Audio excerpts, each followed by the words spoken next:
What is happening, everybody? This is Trey here, and today, reactions to the classics. I'm going to react into Black Sabbath's self-titled debut album. Looking forward to this one, and this is going to kick off a series of stories here at Reactions to the Classics. As our longtime friend and patron of the channel, Carl suggested this record for me to listen to today, and he's going to take me through all of Black Sabbath's albums with Ozzy on lead vocals. So I'm really looking forward to this series in general. We haven't really featured Sabbath a ton on the channel yet, so to do this in proper is going to be fun, man. So if it's your first time stopping by the channel, welcome. Glad to have you here. If you like what you see today, as always, man, appreciate the thumbs up. And at the end of the video, if you liked it, sub is always appreciated as well, if you so choose, man. But all that to say, it's time to get into it, man. It's time to get into the four runners of heavy metal right here, and I've heard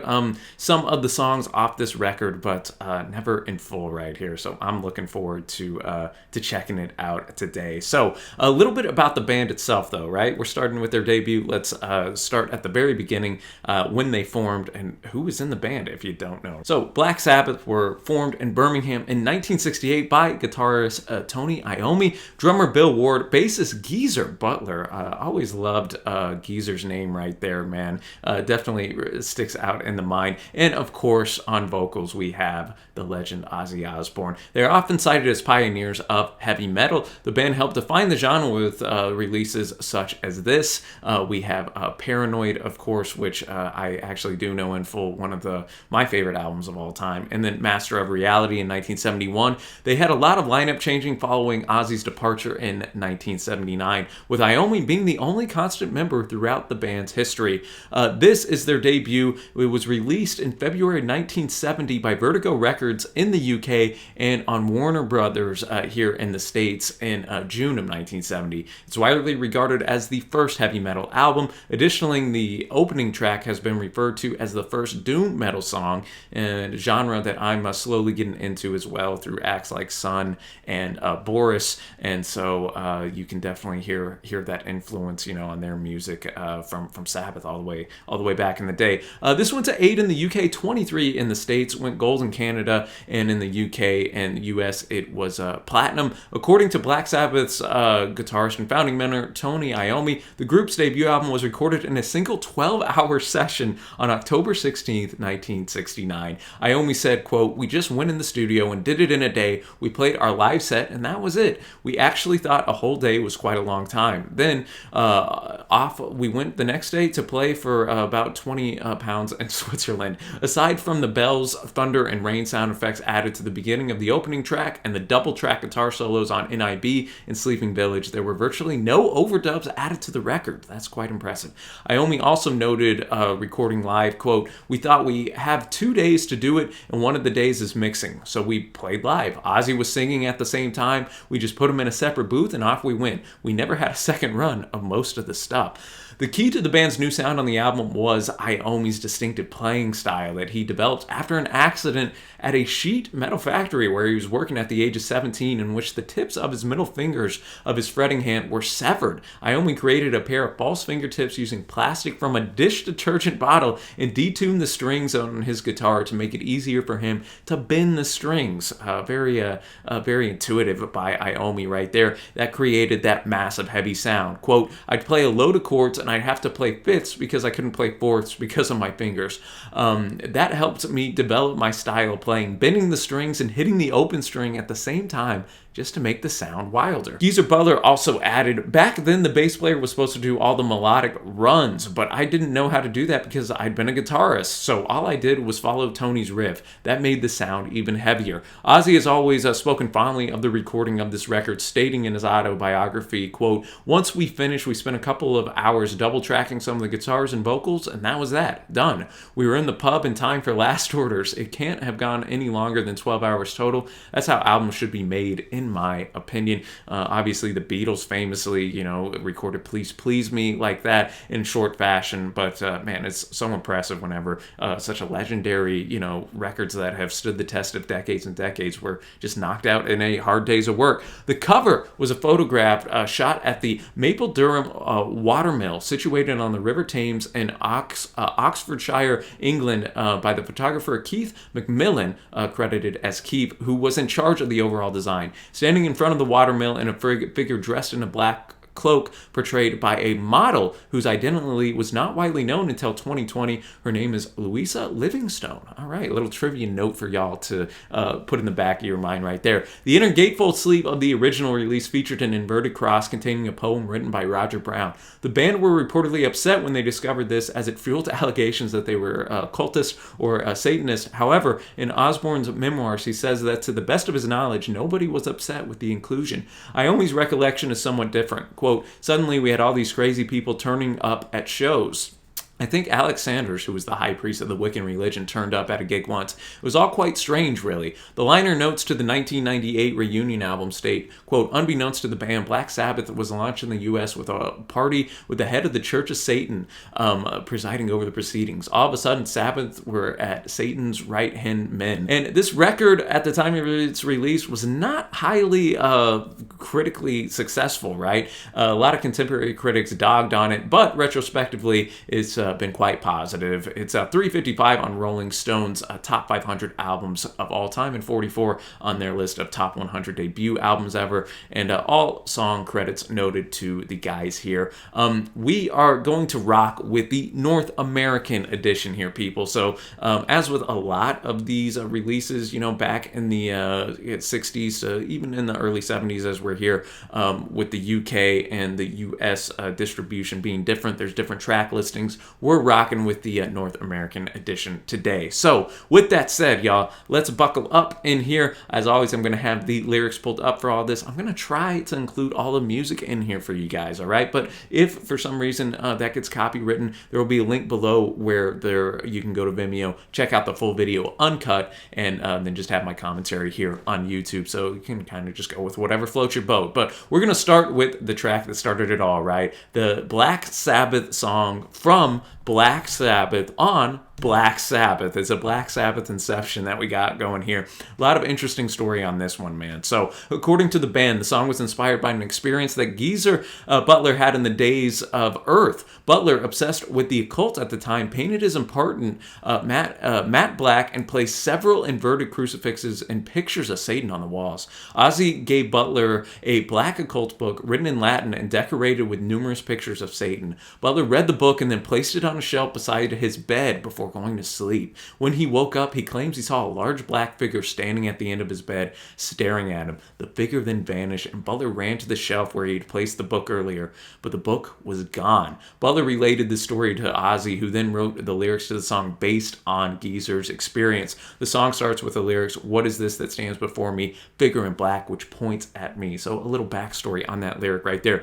Geezer said, quote, "I've been raised a Catholic, so I totally believed in the devil. There was a weekly magazine called Man, Myth, and Magic that I started reading, which was all about Satan and stuff. That and books by Aleister Crowley, Dennis Wheatley, especially The Devil Rides Out. I'd moved into this flat I'd painted black with inverted crosses everywhere. Ozzy gave me his 16th century book about magic that he'd stolen from somewhere. I put it in the airing cupboard because I wasn't sure about it. Later that night, I woke up, saw the black shadow at the end of my bed. It was a horrible presence that frightened the life out of me. I ran to the airing cupboard to throw the book out, but the book was gone. After that, I gave up all that stuff. It scared me shitless." That would scare me too, Geezer. The riff was created when Geezer began playing a fragment of Mars by Gustav Holst's The Planet Suite. Inspired guitarist Tony Iommi returned the next day with the famously dark tritone. And so with that said, man, an interesting, heavy, dark story right there, which kind of fits the band, right? So with that said, man, time to buckle up, get this record started with the title track. Let's do it.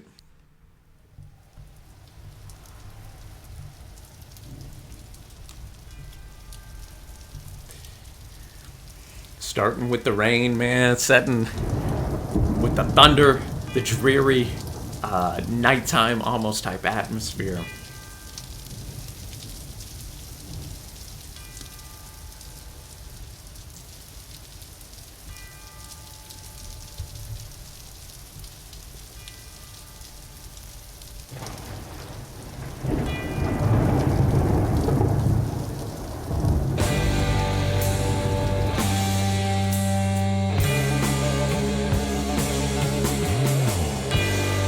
just sounds ominous, man, in the best way possible, right?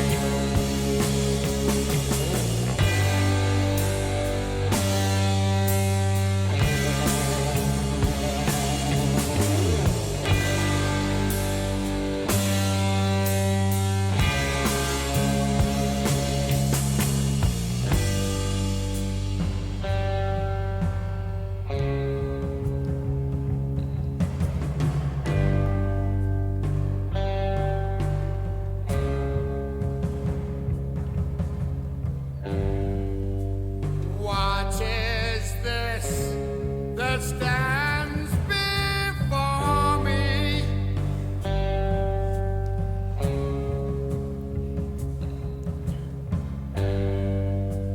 Figure in black, which points at me.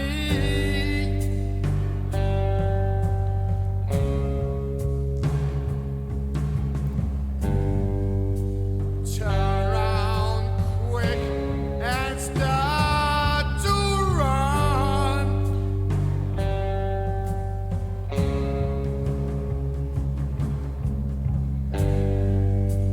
Find out I'm the chosen one. So heavy and dark, man. Oh no!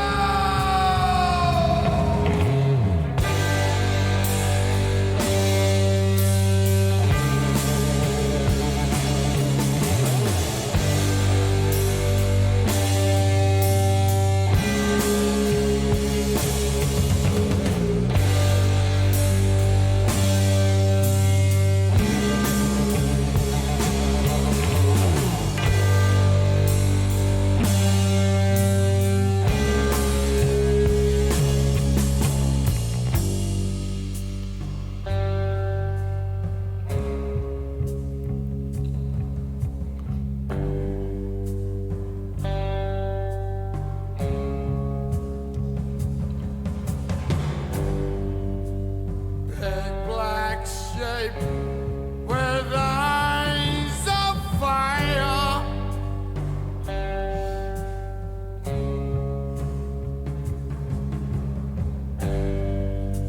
telling people their desire.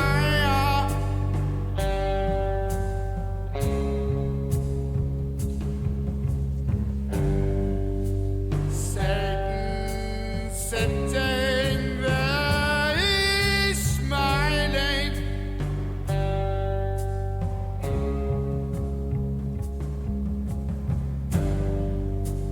Watches those flames get higher and higher. Oh no, no, please God help me.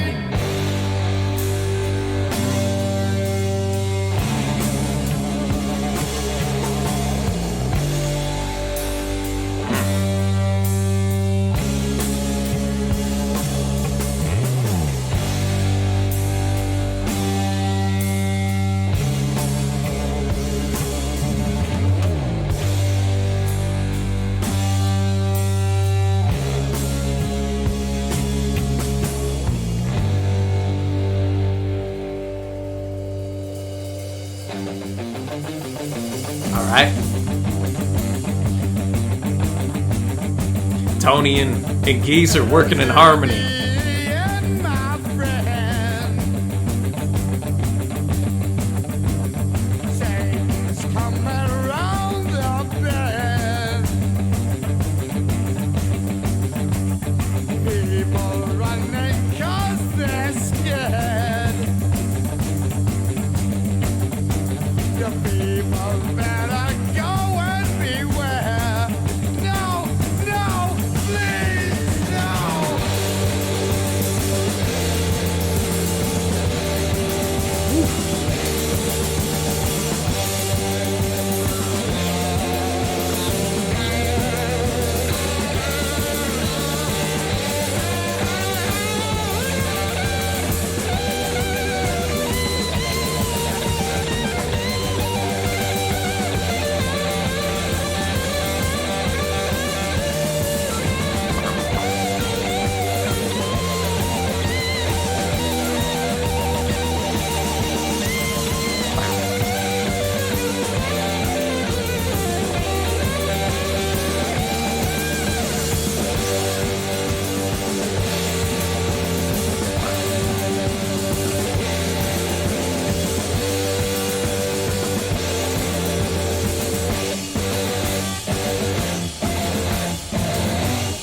right, Black Sabbath coming in here. I should note as well, Spotify rocking the 2014 remaster version right here. Got to give the hard treatment to this, man. What a way to to start your debut record, right? And for an album that's been retrospectively looked at as the first, at least mainstream heavy metal record. Like, this is a definitive heavy metal, dark, evil, ominous song, right? That just it's a bit more of a slow burn, right, until the last minute and a half or so, where Iommi is able to just kind of let loose. And man, Geezer Butler, big highlight towards the end there as well. Ozzy, I think, just brings such a powerful presence to this song as well. And knowing the backstory of Geezer's situation, right? This big black shape, normally thought of as like a grim reaper type of character, but since we know this is Satan himself, right, that just adds again a bit of an ominous nature to the track, man. So all that to say, I love the heaviness of it. I love the riff right in here.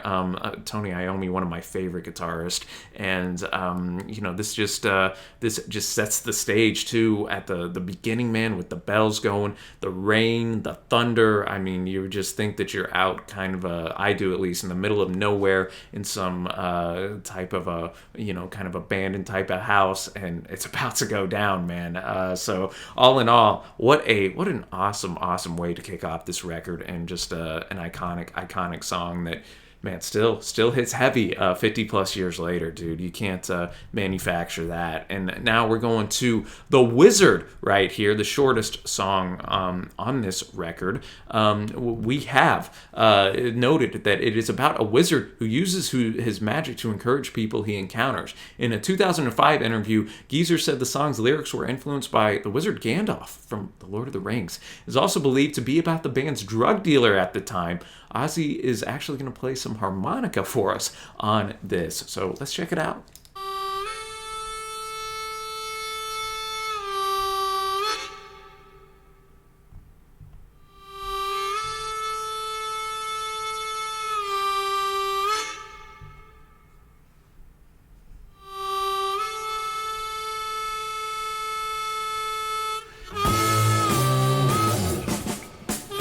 Little bluesy feel to this track.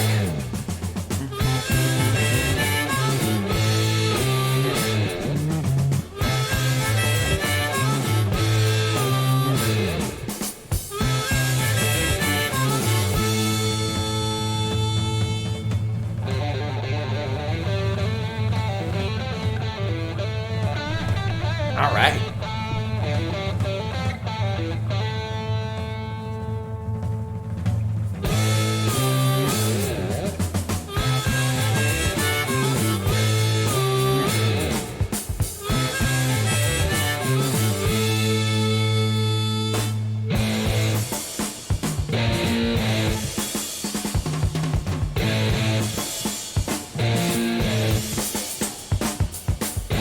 Misty morning, clouds in the sky. Without warning, a wizard walks by. Casting his shadow, weaving his spell. Some great cloud, twinkling bell. Never talking, just keeps walking. Causing his magic.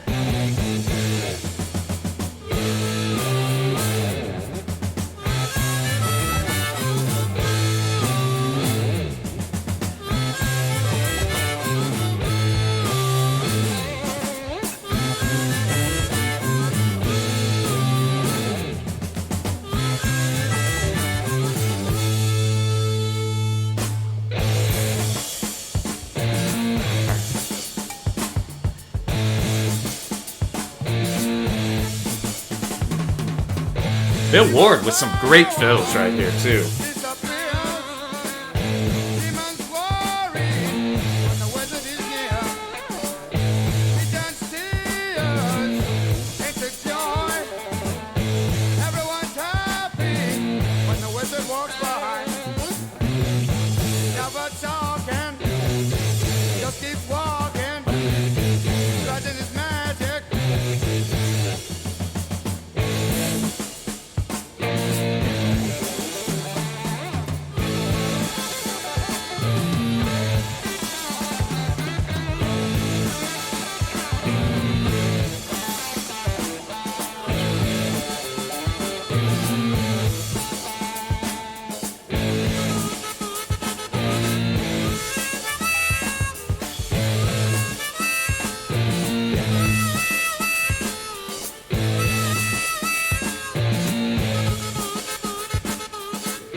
talking, just keep walking, letting his magic.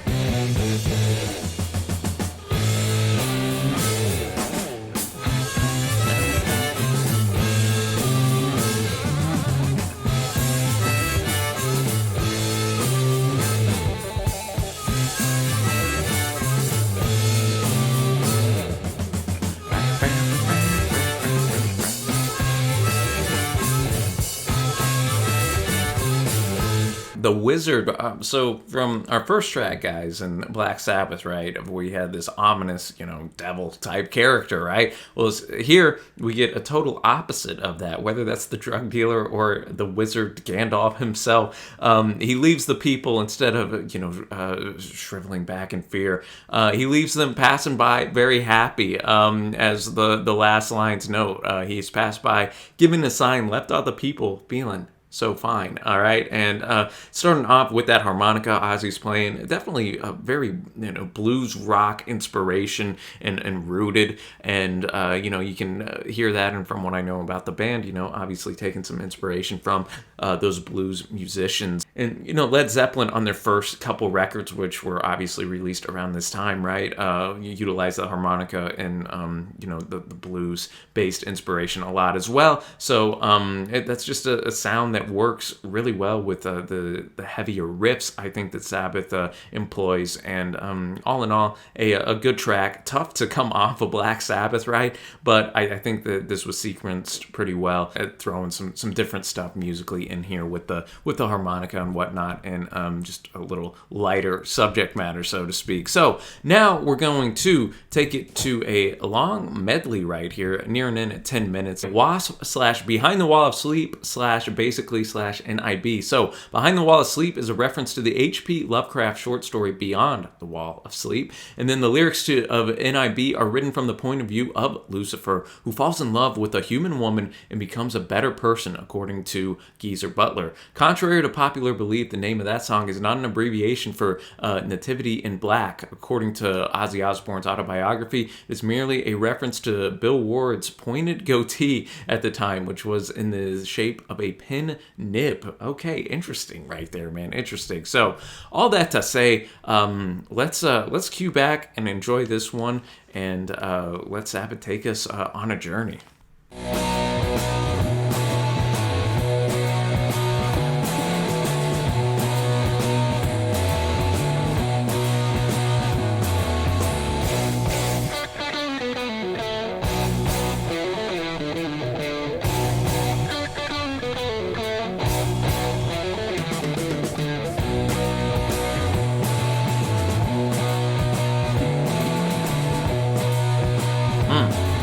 Love Geezer's bass line right here, man.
Great solo.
All right.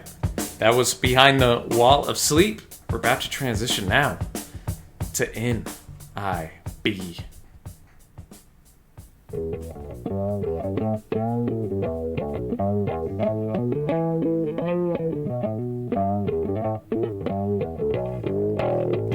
Let's go. Start this with a bass solo.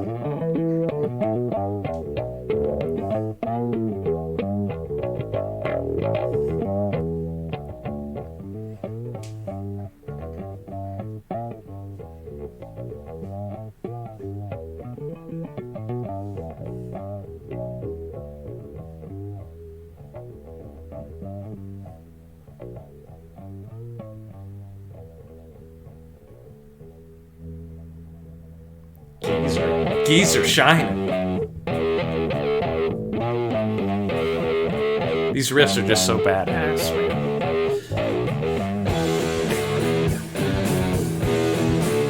Oh yeah.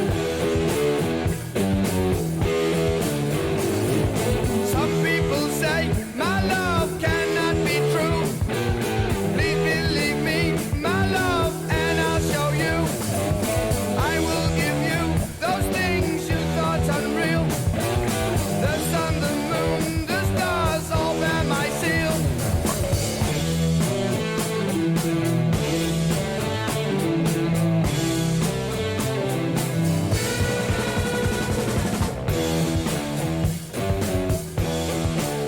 Oh yeah. Follow me now, and you will not regret living the life you led before we met. You are the first to have this love of mine, forever with me till the end of time. Your love for me has just got to be real. Before you know the way I'm going to feel, I'm going to feel, I'm going to feel.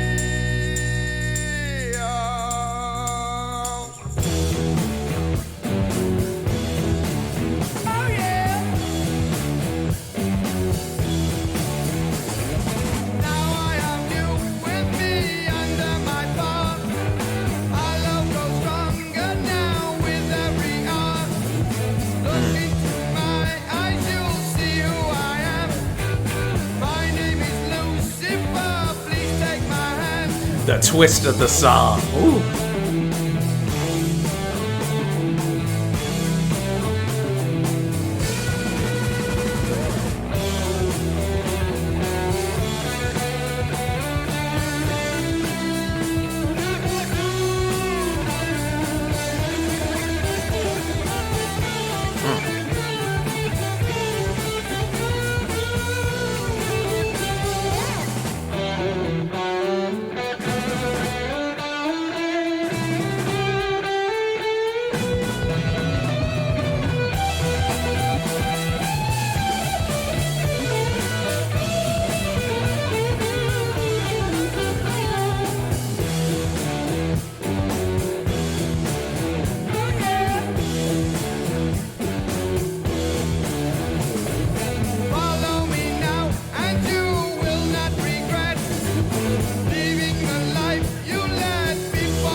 Behind the Wall of Sleep, N.I.B, pretty much Wasp, and basically, somebody let me know in the comments what those are, right? Because essentially we are pretty much the same with that European version up to this point in regards to runtime. But Behind the Wall of Sleep and N.I.B just split up on that European version, whereas obviously all together in this medley, so to speak, here on the U.S. But all that to say, man, what a great track this is right here. If I had to pick, I guess I'd go N.I.B over Behind the Wall of Sleep, but both were great, and I really think that the heaviness of these riffs, man. I don't mean to keep harping on it, but it just stands so great all these years later, right? We're 50 plus years after this album was released. I can't put myself obviously in the shoes of somebody listening to this in 1970, but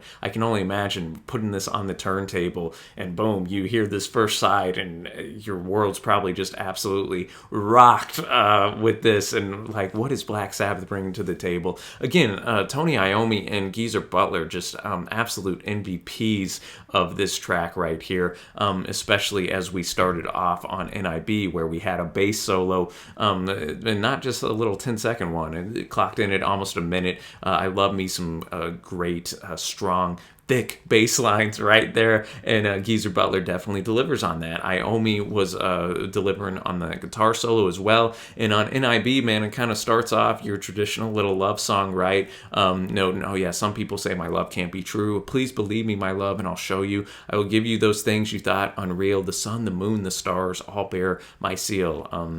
Obviously we figure out that, it's Lucifer talking. It's the devil, tempting you with all these things, right? You come over, come to the dark side, so to speak. Yeah, he even notes, follow me now and you will not regret it. Leaving the life you led before we met. You are the first to have this love of mine.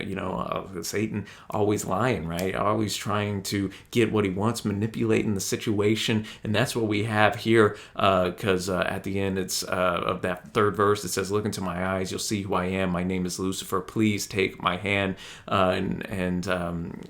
He just continues to play on that idea of, you're not gonna regret this. So man, a powerful track. And I mean, Behind the Wall of Sleep also just has some really impressive riffing right there, and I like the way that Ozzy was delivering those "turns your body to a corpse" lines, and I just thought just those songs complement each other so well together, and man, just great. And so now we're going to the second side here, starting it with Wicked World, which on the European edition was a bonus track from 1996. They ended up putting that on the CD reissue as a bonus track, but back in the day, man, it was on this US edition right here. So let's check it out.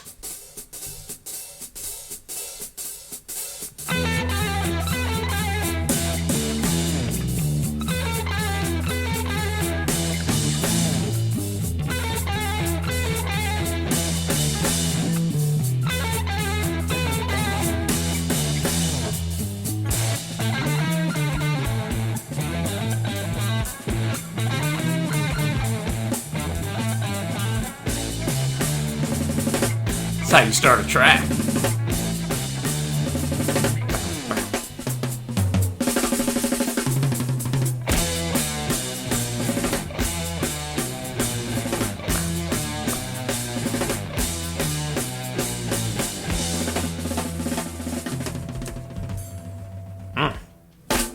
Shout out to Ward.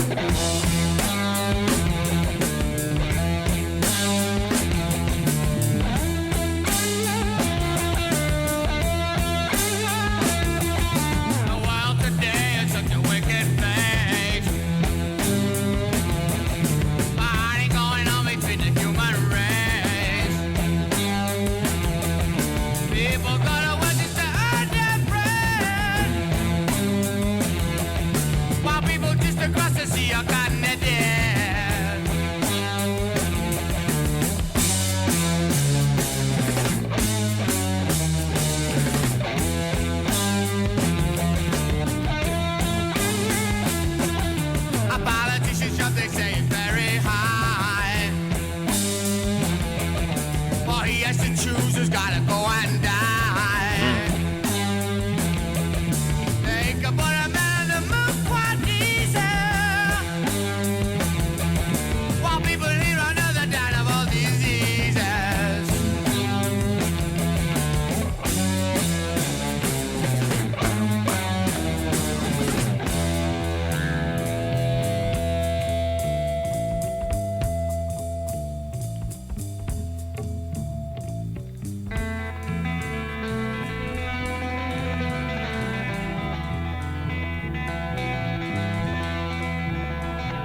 all right. I'm liking what Iommi's doing with this right here.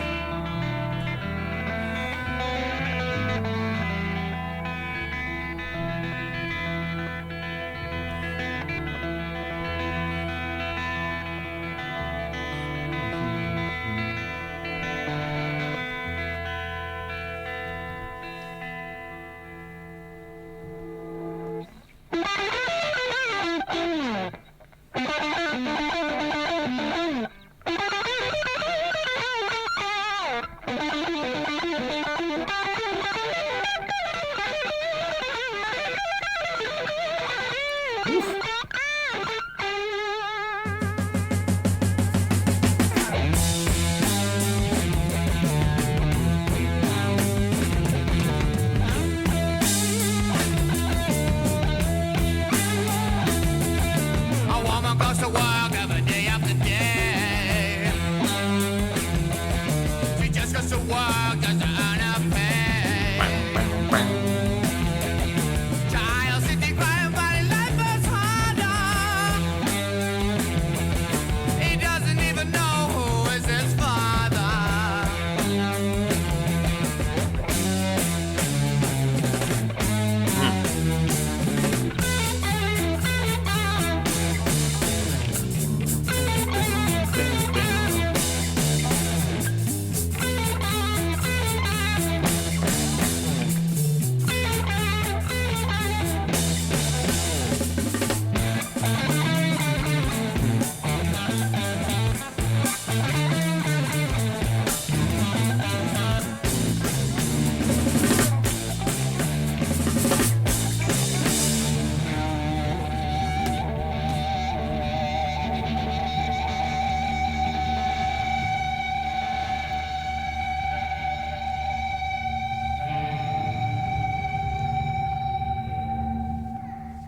Wicked World bringing it in here with a great showcase, in my opinion, for drummer Bill Ward. That first minute, just being able to essentially solo in there, and he had some fantastic fills in there. The way the song shifted tempos so readily as well, just made it different than the rest of the album as well, I think, and gave it a bit of an edge to it. And I really enjoyed, again, what Tony Iommi was bringing to the table. I don't even know what types of effects he was going at certain points, almost giving it a bit of a psychedelic flair before going back to the heavier riffing that we're used to in this record. And lyrically, I thought it was pretty strong. Again, Ozzy was good on the vocals here. Again, just talking about the wickedness of the world, and just how that's universal, just across humanity, right? People go to work just to earn their bread, while people just across the sea are counting their dead. A politician's job, they say, is very high, for he has to choose who's got to go and die. He notes that we can put people on the moon while people on Earth are dying of old diseases. And then the ending gut punch of the song, right, talks about a woman earning her paycheck, working hard day after day, child sitting crying by a life that's harder. He doesn't even know who is his father. So that single mother going in there, and yeah, just the wickedness, the trials and tribulations that this world unfortunately has for us, no matter who you are, right? So all in all, man, another really strong Sabbath tune right here, as we're gonna finish it off with a 14-minute inner epic. And we're going to finish this off with a Bit of Finger / Sleeping Village / Warning. And again, this is kind of like our medley, so to speak, of behind the Wall of Sleep and N.I.B. Whereas on the European edition, Sleeping Village and Warning were, separate tracks. And there also was a cover of Evil Woman on the B-side. U.S. took that Evil Woman cover off and then just put together Sleeping Village and Warning, and then also had a Bit of Finger here at the start, I guess. So with that said, man, let's sit back and enjoy this 14 minutes of Sabbath greatness, and afterwards, man, I'll get my favorite tracks along with my overall score.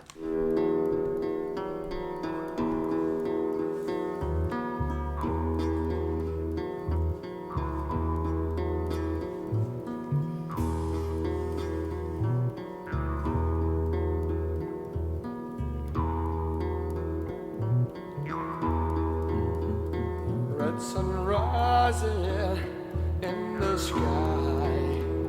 Sleeping village, cockerels cry.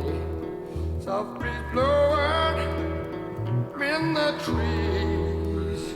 Peace of mind, feel it deep.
Lay it down, Geezer. Come on now.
Warning time. I was looking in the sky when the sun turned all a blur and the thunder clouds rolled by. The sea began to shiver and the wind began to moan. It must have been a sign for me to leave you well alone. I was born without you, baby, but my feelings were a little bit too strong.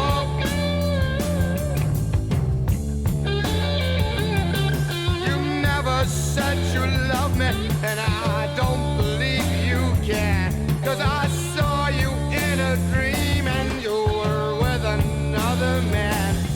You look so cool and casual, and I try to look the same. But now I've got to love you.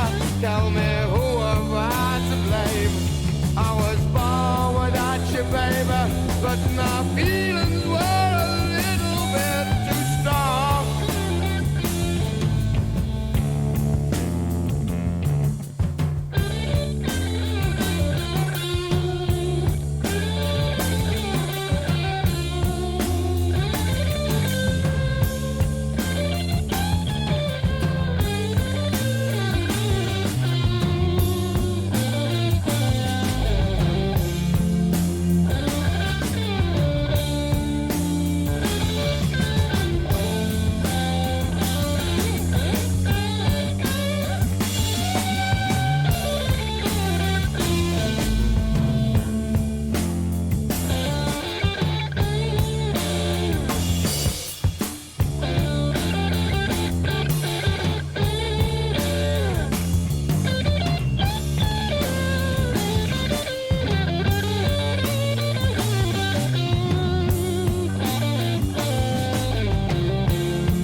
take away a love I've never known. I was born without you, baby, but my feelings were a little bit too strong, just a little bit too strong.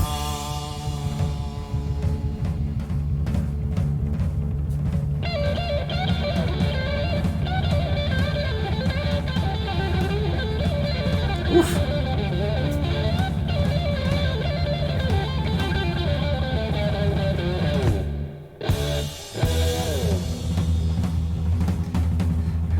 Bill Ward feeling it, man. As is Iomi. Shoot, everybody is.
Expert use of panning right here, man.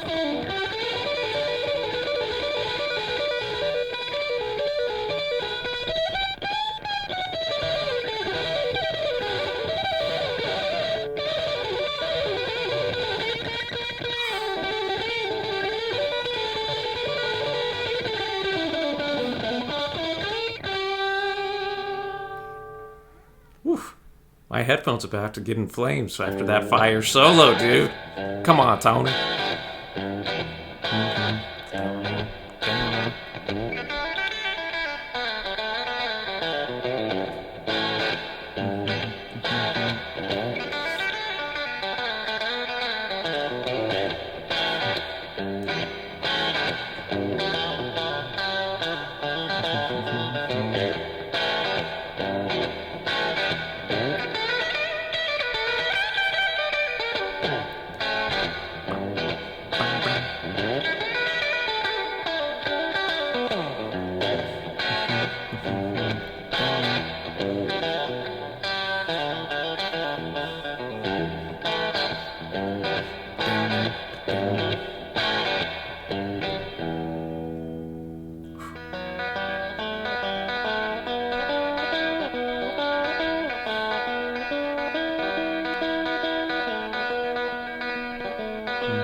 upset the song's almost over, dude.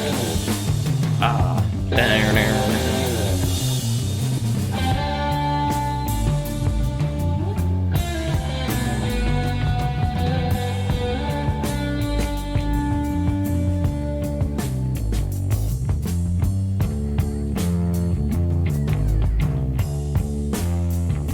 Now the whole wide world's moving, 'cause there's iron in my heart.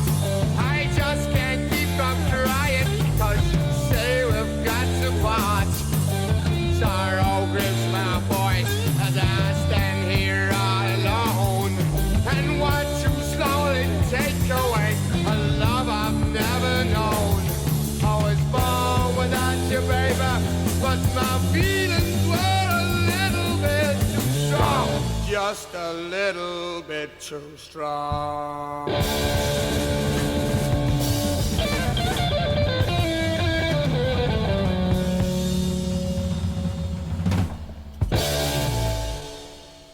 Whew, I feel I need a cigarette after that one, man. I don't even smoke. What a journey. What a musical journey again that song was, man. A bit of finger, Sleeping Village, the warning. So the Sleeping Village portion, the early section, again, I think really setting the stage for the warning, right? Sleeping Village, he knows red sun rising in the sky. Sleeping Village, cockerels cry. You know, the village isn't aware of the ominous, foreboding thing that's about to go down, right? And in that section, we had some wonderful instrumental runs as well that lead us into the warning, which is a bit interesting because it was written by Ainsley Dunbar, first recorded by his project, the Ainsley Dunbar Retaliation, so named because John Mayall had fired him from his Blues Breakers, which they have a record there with Eric Clapton that's worth going and seeking out. But regardless, this I thought was very well structured in just the storytelling, and I mean, dude, some of the instrumental